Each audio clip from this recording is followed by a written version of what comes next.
If we're talking crypto, I'd say that right now we are literally at the worst moment in terms of sentiment. Nobody is talking about it. Nobody seems to like it. Nobody seems to love it. The passion is gone, and this really feels like 2022 when Terra Luna collapsed and everybody was panicking because crypto was going to zero. And here we are. That's just a little fun fact. But right now, everybody is talking about this idea that times right now for crypto holders are really freaking tough. Anthony Scaramucci had a little video saying crypto sentiment is at its worst level since FTX's collapse. The RSI is at an all-time low, Google searches are down, and the fear and greed index is screaming danger. So I sat down with my friend Tom Lee from Fundstrat, who's been buying a ton of Ethereum and is down billions of dollars, chief strategist and Bitmain's CEO, to get his honest take on where Bitcoin, Ethereum, and the entire crypto market go from here. If you're sitting on unrealized losses right now and wondering whether to hold or fold, this is the conversation you need to hear. I'll spare you guys some time watching this little interview, watching this debacle of going back and forth. Why? Because in reality, I'm going to be honest with you, data is very important. And one thing we can really look at is how Bitcoin, Ethereum, XRP, and Solana have done over the past couple of years. And one thing that became quite apparent is that most people that say a certain thing is going to happen at a certain time are wrong. That's first of all. And second of all, that even though these crypto coins are very cyclical and they don't always move the exact way you want because it's just not the right time, they have always been a pretty good asset to DCA, to dollar cost average into. And when I take a look at our mister right here, just realizing that even though my personal trades are some are doing well. I mean, we've got our hyperliquid trade here that's up $40,000, which is pretty nice, especially for the portfolio. But we've also got our XRP trade being down $567,000 right now as it stands.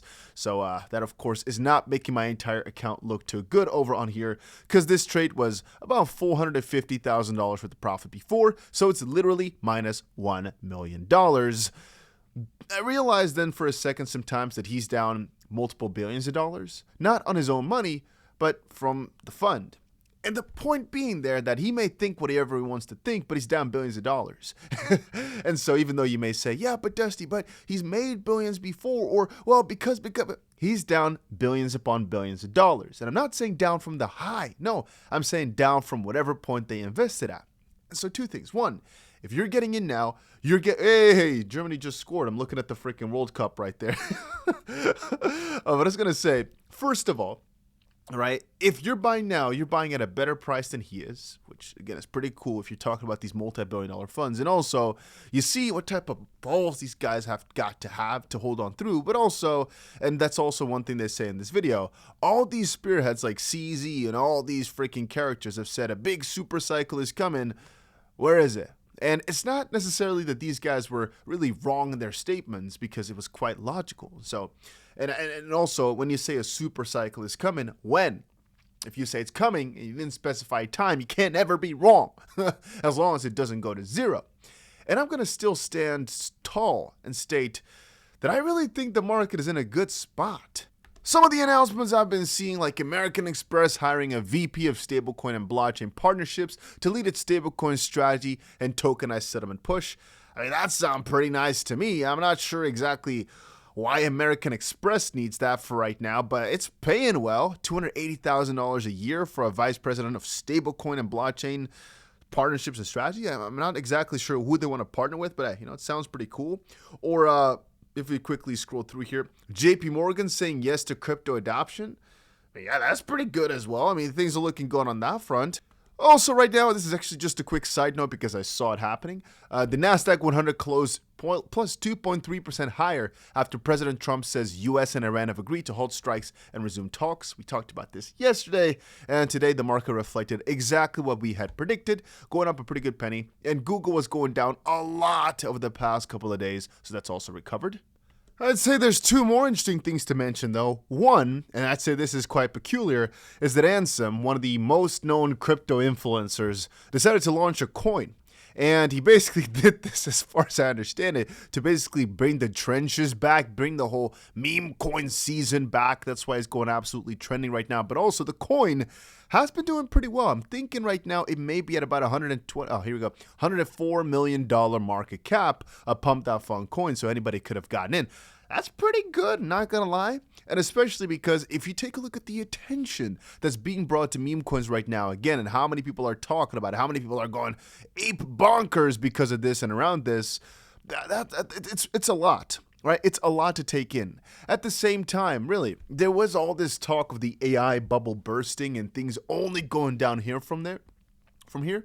But all of a sudden, S&P 500 closes above its 50-day moving average and the 21-day EMA. So perhaps the bear market's been canceled again? So we're back in positive territory all of a sudden once more?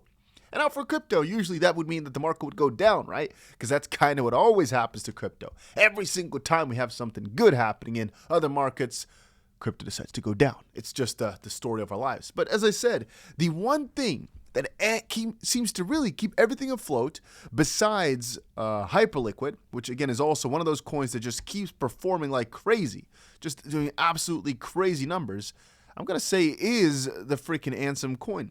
Did I buy it myself? Absolutely freaking not. Why? I'm not a pump fund type of guy, but realistically, anybody who did most likely did some pretty good numbers. And I'm going to tell you right now that out of everything, this is the most trending thing in crypto right now. And it could have partially single-handedly caused Solana to get a little bit of an upper here again on the short term.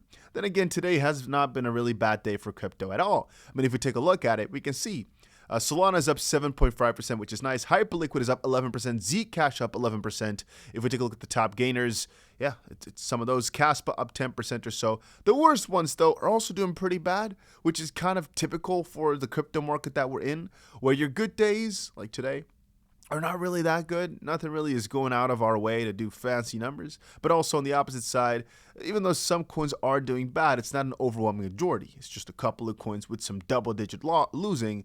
But generally speaking here, really, out of all this, it just ain't that bad. And anyway, I've been looking through the news of the day again. I'm realizing all the news is freaking contradictory because on the one hand, even though everything is looking quite good, it is kind of peculiar how on the opposite side we have articles like this coming out. Employment in AI-linked sectors is contracting. Over the past 3 months, AI-affected sectors posted an average monthly decline of about minus 11,000 jobs. This includes roles in management and basically everything: graphic design, office administration, phone call centers, computer software, software publishers, and web search. Since mid-2023, there have been only 2 months with a net increase in employment in these sectors. And I mean, that makes a lot of sense because even Google right now is replacing a lot with AI, and I don't think this is going to turn around anytime soon. Did I tell you, by the way, that the funniest news about AI this week is actually that OpenAI decided to name their projects after, for some reason, crypto projects? So the newest model that OpenAI came out with is ChatGPT 5.6, but they decided to go for a couple of different ones: GPT 5.6 Sol, kind of like Solana, GPT 5.6 Terra, and GPT 5.6 Luna. So, as you may notice, all 3 are crypto projects, 2 of which, so being the same thing kind of, cost people $50 billion or so. And every single time they're opening up their ChatGPT right now, they're reminded of that.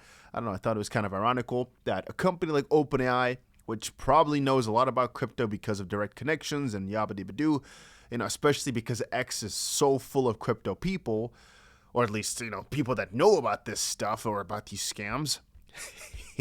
They decided to go through with it anyway. I just thought it was kind of funny. It's just been lingering in my head, and I don't know if I covered it in a video yesterday or not. So, yeah. Just wanted to quickly bring that to y'all's attention as well. Now, I will also bring a little bit of negative news into your feed today, and that's actually that Reuters, I never know how to pronounce it because every time I watch news outlets talk about it, I feel like I say it differently. Reuters is Reuters. It just sounds so logical to be Reuters. But anyway, Strategy's enterprise value falls below Bitcoin holdings as crypto sentiment sours. So the reason I wanted to bring this up is because this is TradFi website, all right? This is what the real, let's say a 70-year-old who's been reading the paper every single morning for the past 55 years checks his news on. And so it's peculiar to see that a company like Strategy, the biggest Bitcoin holding firm in the world, is actually being featured on this, mostly to explain the negative side of it, saying that the enterprise value right now is falling below Bitcoin holdings. Kind of peculiar the way that Strategy is doing. But regardless, I think it is also quite interesting to see just how quickly this could turn back around and all the positive flows, news, and everything of that sort if Bitcoin all of a sudden were to make one more juicy pump somewhere. Because essentially, all we're waiting for is for just a slight pump in Bitcoin, and a lot of our worries, a lot of this negativity is all of a sudden thrown out the window. But it's been a long decline of just straight down many weeks in a row without really any sort of redemption. We had a teeny tiny one a few weeks back, but everything turned back around last month. All we're waiting for is just one little piece of optimism to showcase that this is not another bear market. And, well, one nice thing to note on that front is that here Levels made a dynamic chart to illustrate Bitcoin's 4-year cycles. All right. It keeps updating forever, adding new cycles along the way. The next cycle starts on October 31st, 2026, so theoretical bottom should be at that point. When you start naming that, you realize, okay, we're basically in July. Theoretically speaking, if we're looking at the 4-year Bitcoin cycle, the bottom should be around October or so of 2026, November, October, something like that.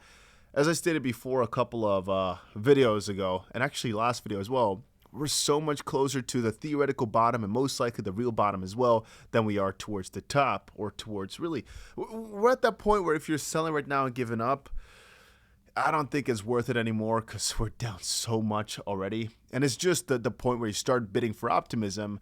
And I really noticed that a lot of people want the market to be back and they really are putting their money where their mouth is by not selling it anymore and mostly just buying, like we saw from the meme coin sector all of a sudden having some sort of rally yet again. Anyway, those are some of the stuff that I've been finding out today in the crypto market. Wanted to quickly share those with you. Hopefully you appreciate them. And if you don't, that's too bad because that was all I got.